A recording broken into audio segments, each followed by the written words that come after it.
എന്റെ പേര് ബസില്ല, ഞാനൊരു തന്തവൈപ്പ് ടീമാണ്. ദാവീദ് രാജാവ് സ്വന്തം മകനായ അബ്ശാലോമിനെ പേടിച്ച് നാട് വിട്ട് എസ്കേപ്പ് അടിച്ച ടൈം. ദാവീദും കൂട്ടുകാരും ഒരു നേരത്തെ കഞ്ഞി കുടിക്കാൻ പോലും വകയില്ലാണ്ട് സാടായിരിക്കുന്ന ടൈം. എനിക്ക് നോക്കി നിൽക്കാൻ പറ്റിയില്ല മക്കളെ, ഞാൻ പോയി. 80 വയസ്സുള്ള ഈ അപ്പൂപ്പൻ കൈവീശിയല്ല പോയത്. ഗോതമ്പ്, യവം, മാവ്, മലർ, പയർ, പരിപ്പ്, തേൻ, തൈര്, അങ്ങനെ ഒരു ലോഡ് സാധനങ്ങളുമായിട്ടാണ് പോയത്.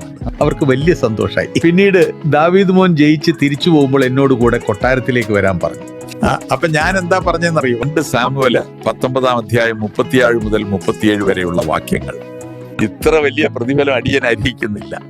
അതുകൊണ്ട് ജോർദാനിക്കരെ കുറെ ദൂരം മാത്രം ഞാൻ കൂടെ പോരാം. പിന്നെ മടങ്ങിപ്പോരാൻ അങ്ങ് എന്നെ അനുവദിക്കണം. എന്റെ സ്വന്തം പട്ടണത്തിൽ മാതാപിതാക്കളുടെ കല്ലറയ്ക്കരികിൽ ഞാൻ വിശ്രമിച്ചു കാണട്ടെ. എന്നാൽ ഇതാ എന്റെ മകൻ കിംഹാം, അവൻ അങ്ങയെ സേവിക്കും. അവന് തിരുമേനിയോടുകൂടെ പോരട്ടെ. അങ്ങേക്ക് ഇഷ്ടമുള്ളത് അവന് ചെയ്തു കൊടുത്താലും.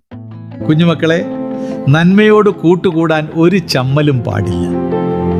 നന്മ ചെയ്യാൻ ധൈര്യത്തോടെ മുന്നിട്ടിറങ്ങുക. ഇനി ഒരു കാര്യം കൂടി, നന്മയ്ക്ക് പ്രതിഫലം വാങ്ങാതിരുന്നാൽ സൂപ്പറാണ്. പറ്റുമെന്ന് ട്രൈ ചെയ്യേ. അപ്പൊ ബൈ.